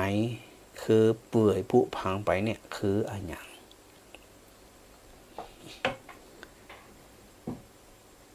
คือเขาทั้งหลายได้เข้าใจตัวจีว่าแม่น้ำคงคาที่ไหลเอื่อยไปเนี่ยมันหลาดหลุ่มเข้าสู่มหาสมุทรนะถ้าที่บอกตะกี้ว่าถ้าบัติดฝั่งโน้นฝั่งนี้ถ้าบ่จมลงถ้าบ่เกยตื้นถ้าบ่ถูกคนเอาไปถูกมนุษย์เอาไปถ้าบ่ถูกน้ำวนหรือบ่เน่าเหียมันก็จำไปไหนเนี่ยว่าบ่มีโอกาสไหลเข้าสู่มหาสมุทรแน่ๆอันนี้ก็พระอาจารย์ก็พยายามนะศรัทธานะพยายามที่ว่าก่อยๆไปนะก่อยอธิบายไปเพื่อเฮาทั้งหลายนั่นเนี่ยได้พิจารณาโดยบ่รีบบ่เร่งแต่ว่ามีความต่อเนื่องในนัยยะของธรรมที่พระพุทธเจ้าตรัสเนี่ยศรัทธาเกิดจีว่าขอนไม้ที่อยู่กลางแม่น้ำเปรียบเหมือนจิตเฮาใจเฮาไหลไปเนี่ยสถานลองคิดพอกะว่าถ้าหากว่าใจเฮาเนี่ยนะคือแม่น้ำคือขอนไม้หรือขอนไม้คือใจเฮาถ้ามันไปติดฝั่งนี่ฝั่งเพศฝั่งปุ้นนี่นะไปบรอดแล้วพระองค์ก็ได้อธิบายต่อว่าคำว่าฝั่งนี่ก็คืออายตนะภายในถึง6คำว่าฝั่งปุ้นก็คืออายตนะภายนอก6เหมือนกันสถานลองก่อยๆนะใจเย็นๆนะฝั่งต่างเพศก็คืออายตนะภายใน6ประการฝั่งทั้งปุ้นก็คืออายตนะภายนอก6ประการเหมือนกันแน่แล้วคำว่าอายตนะ6คืออะไรหยังที่บอกว่าถ้าไปติดแล้วใจเฮาไปติดแล้วเนี่ยมันจะบ่มีโอกาสที่จะทำให้เฮาเนี่ยมีจิตหลุดพ้นทุกข์พ้นโศกพ้นความลำไรลำพันธ์คือเดินทางไปสู่ฝั่งแห่งพระนิพพานขอนไม้ที่ไหลไปตามแม่น้ำคงคาจุดมุ่งหมายอยู่ที่มหาสมุทรจิตไหลไปสู่ตามกระแสของการเวียนว่ายตายเกิดมีจุดมุ่งหมายตีเดียวคือพ พระนิพพาน ถ้าใจไปติดเนาะใจไปติดอยู่กับอายตนะภายในคือหยังตาหูจมูกลิ้นกายแล้วก็ใจฟังปุ่นเหรออายตนะภายนอกรูปเสียงกลิ่นรสและสัมผัสและธรรมารมณ์สถาก่อนเรื่องคืดบอกกว่าถ้าไปติดเหี่ยมันก็เพลินไปเหี่ยมันไปละตาเนี่ยไปสัมผัสกับรูปเพราะตามันจะต้องหันเนาะต้องหันรูปไม่ว่าจะเป็นรูปคนรูปสถานที่หรืออันยังกระจังตีตามันไปหันเป็นห้องว่ารูปถ้าไปติดอยู่เช่นตาไปหันรูปตีงามตีสวยไปหันคนถูกใจและตาไปหันรูปตีบังงามตีเป็นศัตรูตีบ่ชอบดังนั้นเนี่ยคำว่าฟังเพศฟังปุ้นตีหมายถึงอายตนะภายในภายใน6ภายนอก6นี่นะมันปะทะกันพอมันปะทะกันมันหันกันแล้วสิ่งที่มันจะเกิดโดยมาก็คือเนี่ยความชอบกับบ่ชอบที่ห้องว่าเป็นเวทนาเวทนาก็คือความชอบและบ่ชอบก่อยๆไปนะบัดนี้หีบบัดนี้ห่อเนาะสถานเนาะเพราะว่าตาเนี่ยมันไปหันกับรูปเกิดผัสสะขึ้นกระทบแล้วจากนั้นมันจึงมีความรู้สึกว่าชอบหรือว่าจังเมื่อว่าตาไปเห็นรูปหูไปได้ยินเสียงกลิ่นลิ้นไปลิ้มรสกายไปสัมผัสแล้วก็ใจมีสภาพธรรมมีอารมณ์ธรรมเนี่ยเข้ามากระทบเมื่อใดพอมากระทบเมื่อใดนั่นสถากึดได้เลยว่าถ้าใจหรือขอนไม้ไปติดอยู่ฝั่งบ่ว่าจะเป็นฝั่งอายตนะภายในหรือว่าอายตนะภายนอกโอกาสที่จะไปถึงฝั่งพระนิพพานยากเลยสันตายากก็เหมือนขอนไม้ที่มันไปติดฝั่งข้างพ้นฝั่งข้างเพเนี่ยแล้วบัดใดมันจะไปถึงเงินแม่น้ำมหาสมุทร2,000 กว่ากิโลนี่มันจะใกล้ๆนะแล้วแม่น้ำมันจะซื่อหรอมันโก้งไปโก้งมาถ้าเป็นหน้าฝนเนี่ยมันก็จะมีต้นไม้มีอย่างอยู่2ฝั่งของแม่น้ำนักถ้าไปติดต้นไม้หินใหญ่ๆหรือพออันปล่อยขอนไม้หรือว่าปล่อยใจของเขาประพฤติปฏิบัติไปในคันลองที่ถูกต้องซึ่งพระพุทธเจ้าตรัสถึงในเรื่องของความเห็นที่ถูกต้องก็คือตัวสัมมาทิฏฐินี่นะเพราะมีความเห็นที่ถูกต้องมันจึงนำไปสู่ลักษณะที่เหมือนขอนไม้ตีมันบ่ได้ไปติดฝั่งเพศแล้วก็ฝั่งปุ้นพอมันไปติดก่อเกิดความรู้สึกที่เขาบอกว่าเป็นเวทนาถ้าเอาแบบกว้างๆก็2อย่างเนาะแบบหยาบๆนี่นะก็คือชอบกับบ่ชอบจะไปลืมนะแต่เราทั้งหลายได้เปรียบเทียบด้วยว่าขอนไม้คือตัวจิตขอนไม้คือตัวใจจะเอาไปสู่ความรุดพ้นก็ต่อเมื่อบัติดฝั่งเพศคืออายตนะภายใน6และบัปฏิดฝั่งปุ้นคืออายตนะภายนอก6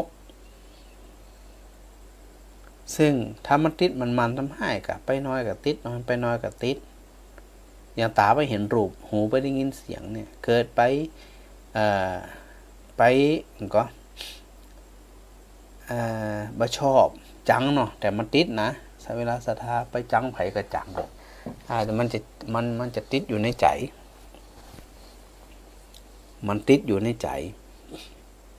แล้วโอกาสที่จะสลัดออกเคยจะไปสู่ความพ้นทุกข์ยากเลยแหละ ยากเลยนะศรัทธานะมันยากทีนี้หมู่เฮาทั้งหลายก็ลองมาพิจารณาถึงตัวเก่าว่าตึงวันเนี่ยเขาเป็นประเภทขอนไม้ติดฝั่งก่อฝั่งเพกกับติดฝั่งปุ่นกับติดในรูปติดในตาหูจมูกลิ้นกายใจติดในรูปเสียงกลิ่นรสสัมผัสธรรมารมณ์ติดอกติดใจแล้วสถานมันเกิดเหมือนขอนไม้ที่มันไปติดฝั่งเพกกับไปติดฝั่งปุ่นเนี่ยแล้วมันจะไปถึงมหาสมุทรเมื่อใดแล้วจะไปถึงก่อใจเขาก็เช่นเดียวกันใจเขาเปรียบเหมือนขอนไม้เนี่ยถ้ามันไปติดฝั่งเพศฝั่งปุ่นติดชอบติดจังมันก็ไปไหนเพราะมันจังมันติดอยู่ในใจมันจังได้หันก็จัง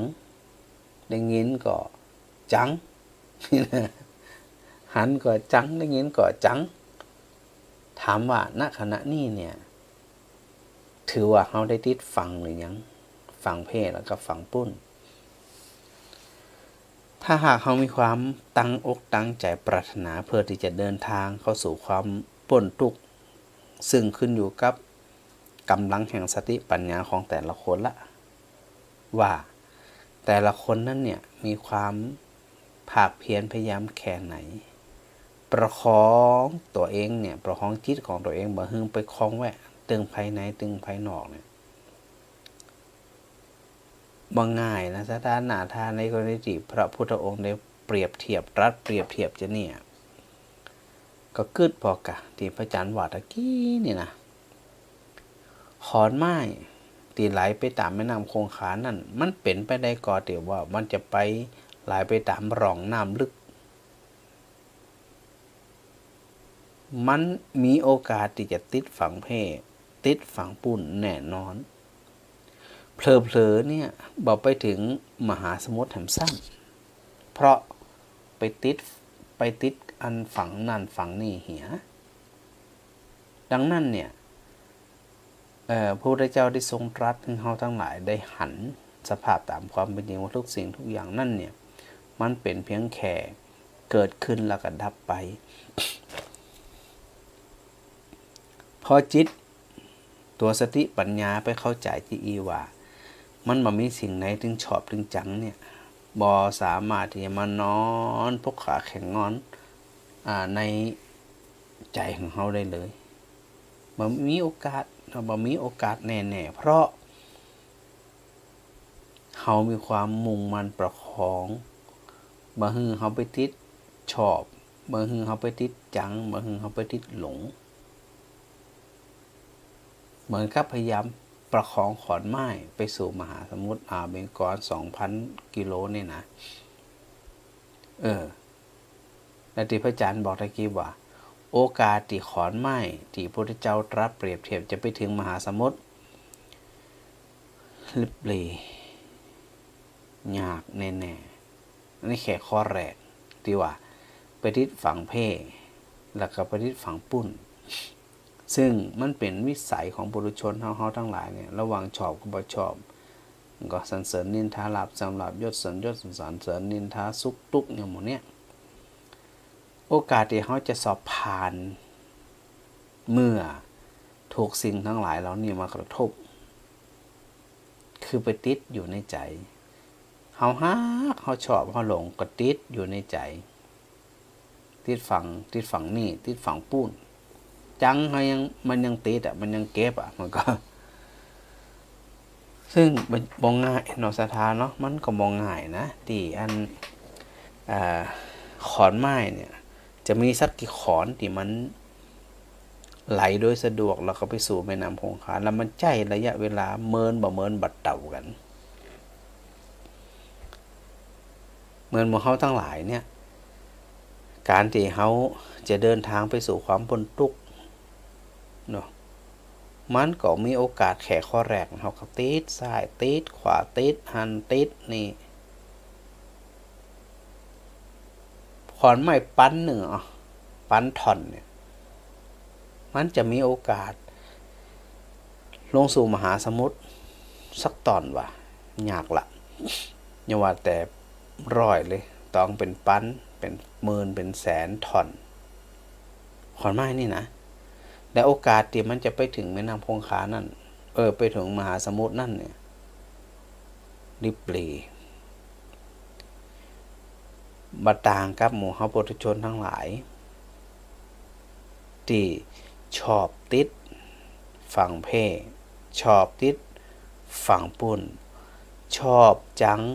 ชอบเกลียดชอบอาฆาตชอบพยาบาทชอบฮักชอบหลงชอบมัวเมาแล้วจะมีโอกาสที่สลัด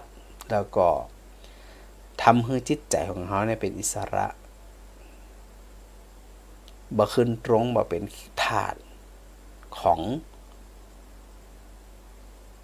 อายตนะภายในและอายตนะภายนอกเลยมันจะมีสักกี่คนถ้าเราเกิดพอก็เหมือนถอนไม้ที่พระอาจารย์เปรียบเทียบเนี่ยจะมีสักกี่ท่อนสักล้านถอนเนี่ยมันจะไปถึงก่อนมันได้หมายถึงว่ามันบ่ไปถึงเลยเหมือนกับผู้ประพฤติปฏิบัติศึกษาเรียนรู้แล้วก็นำมาประพฤติปฏิบัติจนเข้าใจนี่นะไม่ไปปฏิบัติจนเข้าใจเนี่ยแล้วก็บรรลุเป็นพระอริยบุคคลพระโสดาบันสกทาคามีอนาคามีและพระอรหันต์แต่ในตัวนี้ท่านมองไปที่พระอรหันต์ซึ่งหมายถึงมหาสมุทรเป็นเป้าหมายสูงสุดแล้วไผจะไปประคองขอนไม้คือมันไปตามร่องน้ำลึกโดยตลอดแล้วไผ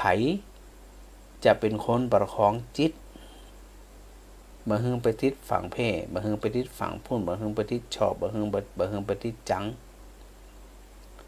พอมันติดชอบติดจังแล้ว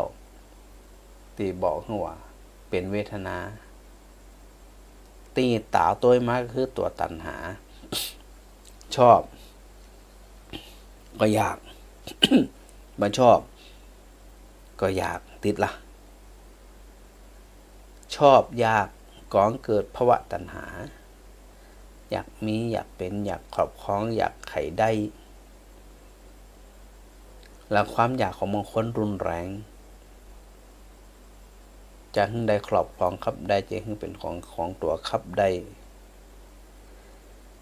ซึ่งมันก็บ่ง่ายเนาะที่ว่าจะไปสู่ความสมอยากทุกประการ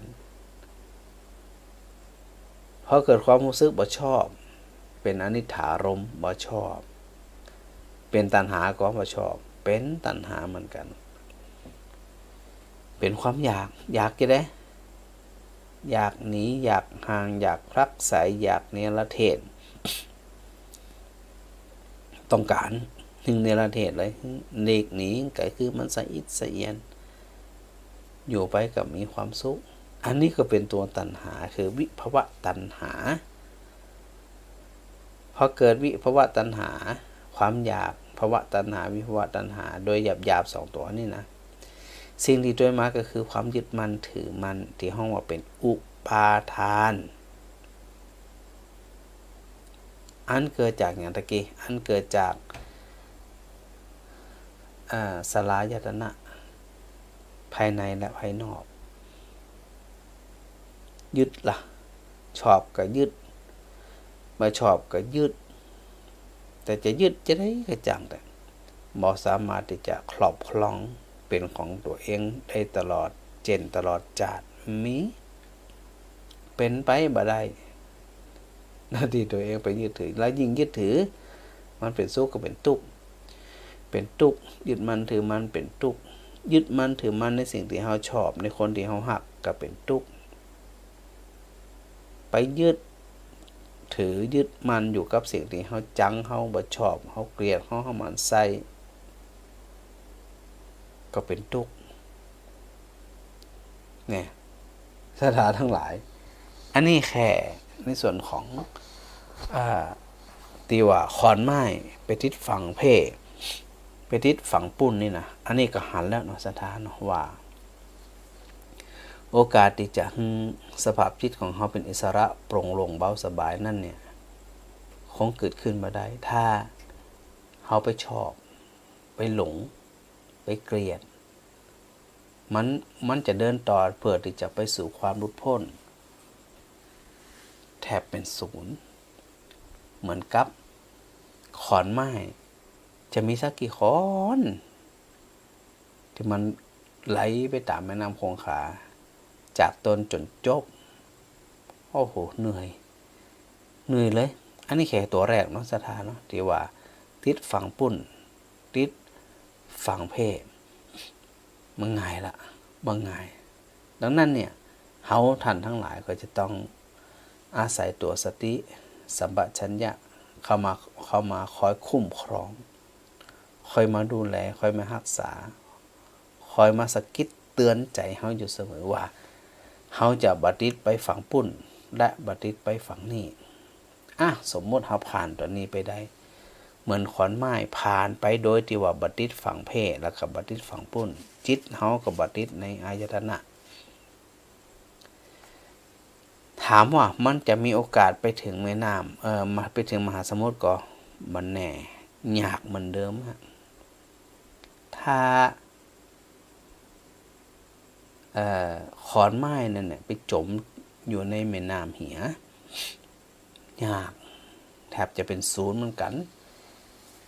ที่ว่าจะไหลไปสู่มหาสมุทร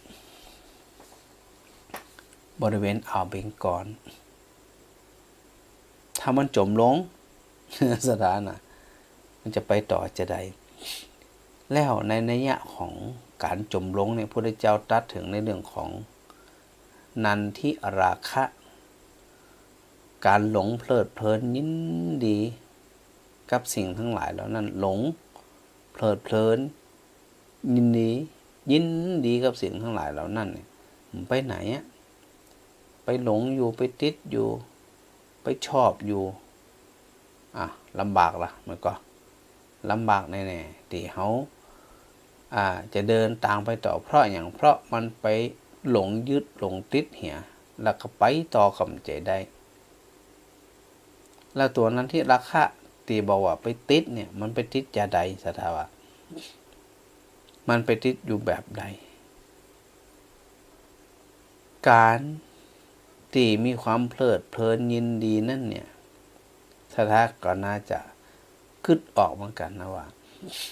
เพลิดเพลินยินดีแสดงว่าไปหลงเหมือนกับคนเดินต่างเนี่ยไปหันอันดอกไม้งามๆก็แวะเขาแวะพอแวะดมหันส่วนดอกไม้งามๆก็เขาพอแวะสมเพลินไปไหนล่ะอันนี้จึงมีลักษณะว่าจมเนาะจมลงในน้ำสถาก็ลองระลึกถึงตัวเองด้วยนะว่าเขาเนี่ยเป็นประเภทเดียวว่าจมกลางน้ำหรือไม่มันจมหรือไม่ตัวเขานี่นะมันจมที่กลางน้ำหรือไม่คือไปหลงเพลิดเพลินยินดีจมปลักอยู่กับสิ่งใดสิ่งหนึ่งจมอยู่ฮะนะมันจะไปไหนแล้วโอกาสที่จะพอมันจมแล้วมันจะไปถึงก็ไม่ถึงพอมันไปหลงเพลิดเพลินเหี่ยโดยมหันต์สัจธรรมว่าทุกสิ่งทุกอย่างนั่นมีเกิดและมีดับไปตัวนั้นที่ราคะก็เช่นเดียวกันนะตัวชอบตัวหลงละเลงตึงชอบตึงหลงละเลงตึงทิดอกทิดใจมันไปไหนล่ะบรรนำเข้าสู่การปฏิบัติบรรนำเข้าสู่การพิจารณาโดยแยบขาย คือโยนิโสมนสิการเนี่ยมันบ่เกิดจมกะถ้าจมโอกาสที่จะไหลตอมเป็นศูนย์เพราะมันจมจิตเฮาก็เหมือนกันนะสถานะที่เฮาก็จมอยู่เหมือนกันนะไปหลงเพลิดเพลินกับการกับงานกับทรัพย์สมบัติกับปีกับน้องกับสามีภรรยากับลูกกับหลานกับสังคมโน่นนี่นั่นว่าไปพอไปหลงเพลิดเพลินโอกาสจะมาพิจารณาถึงตัวเก่ามาสำรวจจิตตัวเก่าอยู่เสมอว่าขณะนั้นเนี่ยสภาพจิตของตัวเองสุขใจจะได้ผ่องใสจะได้เศร้าหมองจะได้เพราะมันไปอันก็ไปอับปางมันไปแตกไปจมอยู่ในท่ามกลางแม่น้ำคือจมอยู่ในความเพลิดเพลินยินดีขอดรัดฟัดเวียงเฮาก็เป็นทุกข์ก็แสวงหามาก็เป็นทุกข์ได้มาครอบครองก็เป็นทุกข์ต้องบริหารมันต้องรักษามันต้องดูแลมันนี่ไปไหนล่ะจนไปวัดก็ไปจนฟังรายการสถานีวิทยุดีๆกับฟังจนปฏิบัติธรรมกับมาเนี่ย เพราะไปหลงเพลินไงไปติดทีวีไปติดหมอนติดงั้นติดติดจ๋าติดนินทาติดสรรเสริญไปล่ะเนี่ยสถานต้องคิดถึงตัวเองด้วยนะที่ได้บอกหมู่ก็ออกไม่ออกอยู่เสมอว่าเวลาพิจารณาอันยังกระจ่างแต่พิจารณาจากภายนอกจากภายในออกไปสู่ภายนอกคือจากตัวเฮาจากจิตใจเฮาเนี่ยไปสู่สภาพภายนอก ซึ่งในปุถุชนของเฮาชอบแวะแน่นอนชอบจมอยู่ในกลางแม่น้ำคือหลงเพลินหลงในเมืองมนุษย์เนี่ยหลงอยู่หลงชื่นหลงชมหลงชอบหลงสปะสัมพันธ์ซึ่งเขาจะปฏิบัติต่อไปจะใดประคองจะใดที่นำไปสู่ความหลุดพ้นเป็นวิมุตติความหลุดพ้นนั่นได้อันนี้เป็นประการที่อย่างละที่สองก็ประการต่อไปเกยบนบกขอนไม้เนี่ยถ้ามันประจมสมมุติมันประจมนะขอนไม้บางขอนไม้ถ้าเขาไปอยู่ไปหันเนาะเกยหันแม่น้ำคงคาเนี่ยยิงช่วงหน้าแรงเนี่ยสถาไปพอเลยหาดทรายเนี่ยนักและโอกาสขอนไม้ที่อู้ถึงเนี่ยที่จะไปเกยหาดทรายเนี่ยมีสูงมากเพราะน้ำมันแห้งลงหาดทรายเพิ่มมากขึ้นเนี่ยประเดี๋ยวเนี่ยสถาก็ไปหันได้เลยในนาเนี่ยนะไปดูที่อินเดียเนี่ยสามารถที่จะหันได้เหมือนกันไปเกยบนบกคืออย่างเกยบนหาดทรายคืออย่างพระพุทธเจ้าตรัสถึงเรื่องอัศมิมานะคือความหยิ่งพยองถือตัวว่าเฮาดีเฮาเด่นเฮาเก่งเฮากล้าเฮาถูกเฮาเหนือกว่าเฮารวยกว่าเฮามีงานดีกว่าเฮาแข็งแรงดีกว่ามีภูมิคุ้มความรู้มากกว่าไอ้เหล่านี้เนี่ยเป็นอาสมิมานะมองคนอื่นเนี่ยบ่ได้เรื่องบ่ได้ราวแล้วเฮาไปฮู้จะได้ว่าคนอื่นเพิ่นบ่ได้เรื่องบ่ได้ราวเฮาจะเอาอันความรู้สึกเฮาไปตัดสินใจมันกำใจกล้าเนาะมันน่าจะใจนะสถานนะ เดี๋ยวอาจารย์เดี๋ยวโอกาสสลับกรรมแม่กัญญาสาธุเจ้าหายจัดเมินหายไปจัดเมินไปที่ไหนคนตรงฝ่ายนี่บ่ได้4 เดือนเจ้าก็กำลังหัดเดินเจ้านี่หยังกติว่าล่มนะเจ้าบูบในห้องน้ำนะเจ้าเข้าเฟือกเมินน้อยเดือนกัน2 วันนะเจ้าเนาะก็เจ้ามาเดินกำลังหัดเดินกับไอ้แคว้นนะเจ้าเดี๋ยวนี้พอเดินไปได้ก่อได้เจ้าไปวัดไปไหนได้ของเราเจ้าเป็นกำลังใจไปบูบไปล่มห้องน้ำกะมั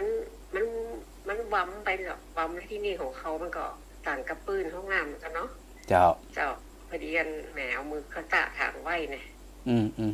เจ้าเข้าเฟือกเดือนก็2 วันโอ้ทรมาน แต่ก็ได้กำลังใจ เจ้า จากเพื่อนๆจากเจ้าอาวาสเพิ่นเนาะ เจ้า เจ้า แต่ก็ได้ยินธรรมะถึงวันนะก้า ค่ะ ฟังธรรมะถึงวันนะก้า เจ้าจง4-5 วันนี่บ่เคยได้ฟังเจ้าไปงานเขาลำยาเจ้าเป็นคนไทยติดเตียงนะเจ้า จะไปมันเพราะว่าอันอย่างก็มันตัวเฮาก็ยังบ่สมบูรณ์เตื้อ ก็มันรถมาได้อะเจ้า อ๋อ ให้ดูไหนเนาะ เออ เจ้าแม่ต้องไป6 โมงครึ่งแม่ก็ต้องไปพักไปเที่ยวเลยเนาะ โด ก็เนี่ยแต่เบาๆอะเจ้าอันนี้ก็ว่าต้องทำเป็นกลับมาเนี่ยเนาะ อ๋อ แต่ เจ้า วันเผาวันผูกนะเจ้าก ะเอาศพไว้ไหนไว้วัดกะ ไปวัดเจ้าไปวัดเจ้า จะได้ก็เป็นกำลังใจการสร้างพลังใจให้นะจะต้องมีพลังใจนะ เจ้าตอนนั้นแม่เอาเฟือกออกวันที่2 มีนาเนาะท่านดีใจว่าวันที่3 ที่ 4จะแท้ไปว่าสีไตรภูมิเป็นเดินบันไดตั้งใจว่าช่วยไม่กำ2 ข้างช่วย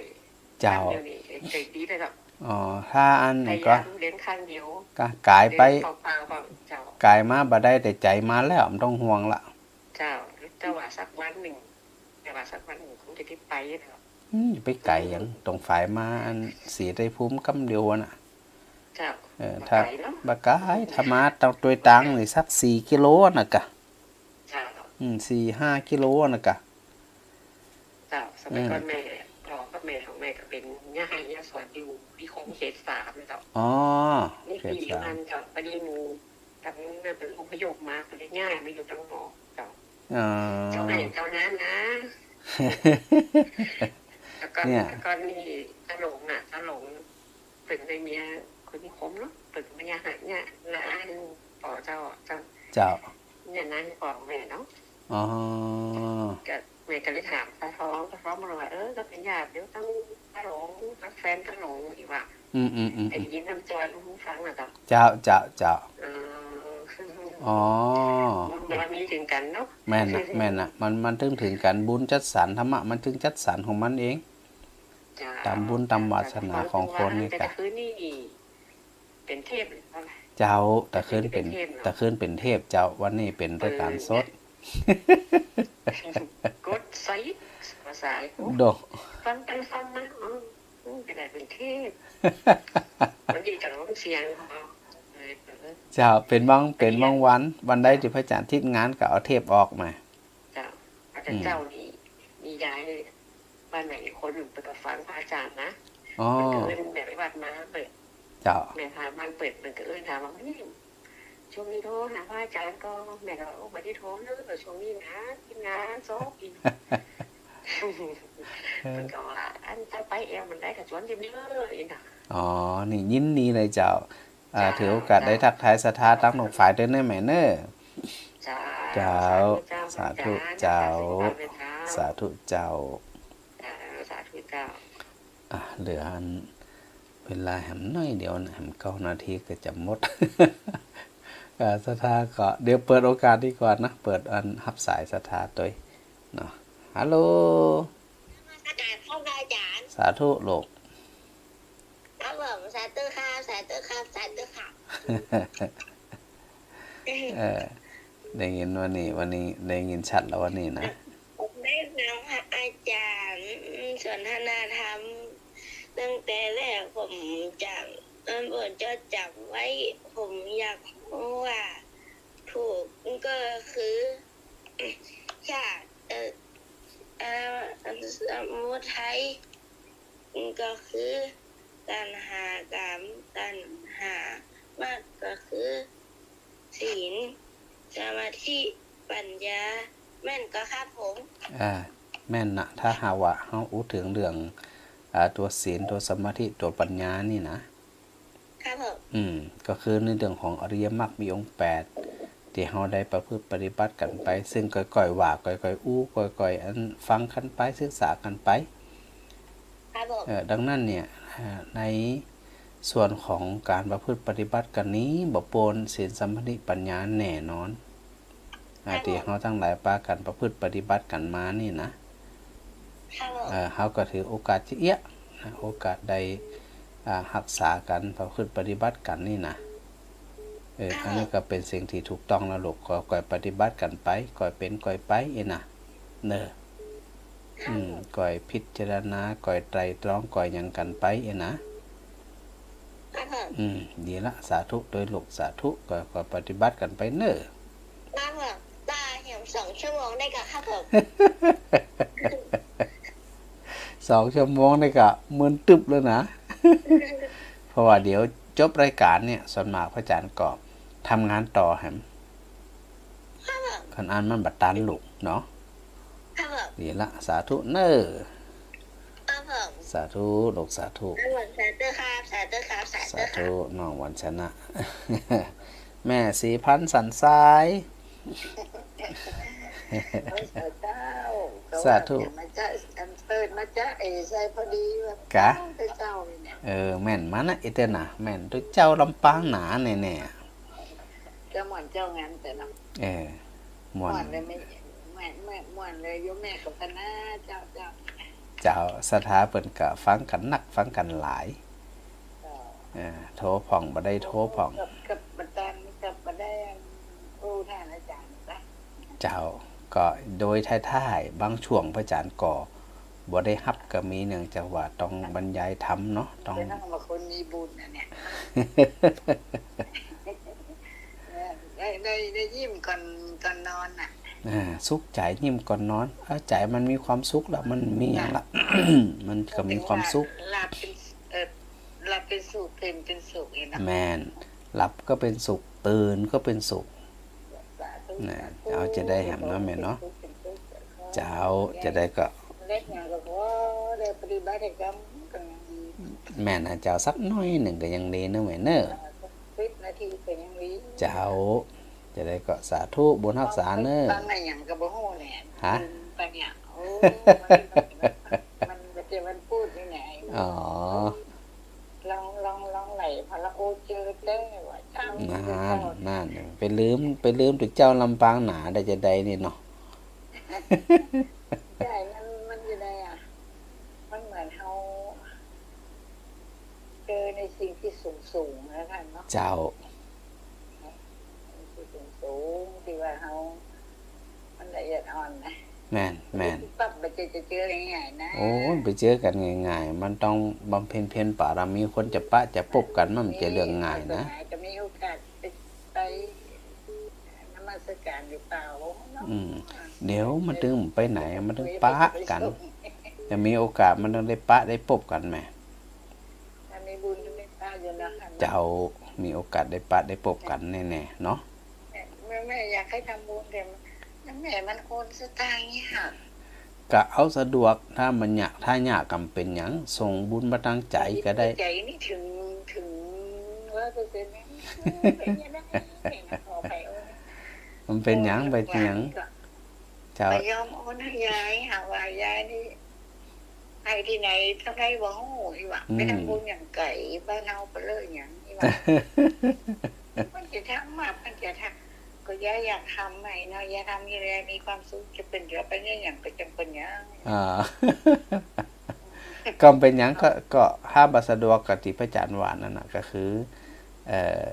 ก็ส่งมาทางอากาศก็คือส่งจิตส่งใจส่งอย่างมาเนาะเอาสะดวกกว่ามันบ่ได้ไปติดใจติดขัดอย่างนั้น100%แล้วเนาะเจ้าดีละจะได้กะจะกระทำโมใกล้ๆเนี่ยโมว่าอย่างเตียอยู่ใกล้ๆเนี่ยมันไปมันง่ายหน่อยเจ้าเอาเอาสะดวกหวานนะแม่เนอะแม่อัน4,000เจ้าได้บุญได้ทำกินทำทานได้ทำบุญกุศลของเธอได้เลยสาธุนะแม่นะเจ้าสาธุเจ้าสาธุเจ้าศรัทธาจากสันทรายฟังอันก็คลื่นของวัดฝ่ายหิน104เนาะสาธุกลับมาทักทายสถานนาง Facebook หายไปหลายคนมันหายไปจะได้โหที่ประจันวาเนี่ยนะมันตัดไปเนาะแม่มาลีนะกราบนมัสการพระอาจารย์ฟังอยู่เจ้าวันไหนบ่ได้ฟังเหมือนดูลืมสักอย่างฟังแล้วสบายมีความสุขนะ แม่มาลีสาธุด้วยเนอแม่บัวตองอินสุวรรณน้อมสมาสการพระอาจารย์มาสาธุสาธุนะคุณยายสุ่มเจนจักนะฮะยายของน้องวันชนะนะบ้านน้องหลายสาธุด้วยเนออาจารย์พระครู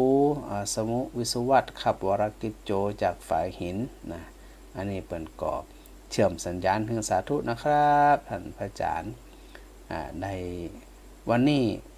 นำดอกบัว เป็นฉากหลังเลยบริอูสกรรมในสถานะดอกบัว2 ดอกงามด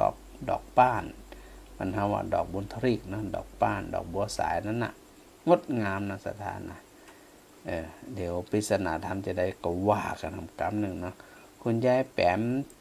จอมจันทร์สาธุเดเนอร์ส่งหุบนมัสเตมาสาธุโดยป่อยงหยุดมณีวันได้ส่ง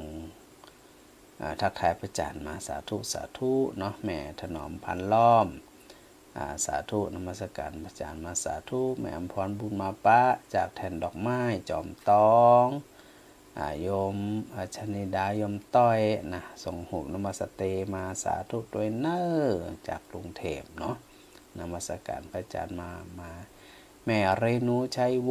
งศ์กราบนมัสการพระอาจารย์มาอยู่สารปีเชียงใหม่ฟังวิทยุ104ของวัดฝายหินอาจารย์ประโควิศวัตวรกิจโจสาธุนะโยมธนัทมาลายวงศ์สาธุครับสาธุด้วยนะโยมแม่อุไรวันสันติการนี่กับสาธุพระอาจารย์มาสาธุด้วยเนอโยมแม่มุกดาอุ่นเรือนเนาะกับไว้สาพระอาจารย์มาสาธุด้วยเนอนะ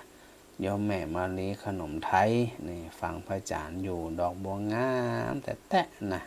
สาธุด้วยเลยบันดิโอเลยเนาะหนูปูนะหนูปูวัชรมนไม่ได้ทักทายพระอาจารย์มาหลายวันแล้วเนาะสบายดีนะจากชัยภูมิวิทยาสงฆ์นครวิทยาสงฆ์ชัยภูมิ สาธุด้วยแม่บัวตองอินสวรรค์กราบไหว้สาพระอาจารย์รอบ2เนอพะเยาก็อยากได้อยู่เจ้าขอสักเล่มได้เลยเดี๋ยวพระอาจารย์จะหาโอกาสส่งไปถึงเนอแม่อันอรพินใจแก้วนะกราบสาธุพระอาจารย์มาแม่เพ็ญกราบฟังนมัสการพระอาจารย์มาสาธุโดยเนาะแล้วก็แม่อัญชันวงศ์ฉังเงินสาธุโดยโยมนพรัตน์บุญมาสาธุด้วยนะ แม่อรพินรามบุตรนะทักทายพระอาจารย์มาสาธุนะสุภาพวงเวียนสาธุเจ้าสาธุโดยแม่สมนบุญนำมาสาธุยายสมเจนจักวันชนะขอกราบนมัสการพระอาจารย์ด้วยสาธุโดยได้เวลามานิดหน่อยจะได้ขออนุโมทนาศรัทธาญาติโยมทุกท่านที่ฟังรายการพระอาจารย์บ่ว่าจะเป็นในส่วนของ Facebook ก็ตามบ่ว่าในส่วนของฟัง106.5 เมกะเฮิรตซ์ของวิทยุสงฆ์นครลำปางก็ตามหรือฟังจากวัดฝ่ายหินตีท่านพระอาจารย์พระครูเสมอวิสุวัตนะครับที่ได้เชื่อมสัญญาณไปก็ถือโอกาสทักทายศรัทธาทุกคนเนาะอยู่ดีมีสุขกันโดยทวนหน้าแล้วก็ถือโอกาสได้กราบขอบพระคุณครูบาอาจารย์ทุกรูปทุกท่านนะครับหลวงปู่หลวงปีครูบาอาจารย์น้องเน้นลูกเน้นที่ได้ฟังรายการจะได้ก็ขอกราบถวายความเคารพโดยเฉพาะพระมหาเถระนะครับขอถวายความเคารพด้วยนะครับสาธุครับผม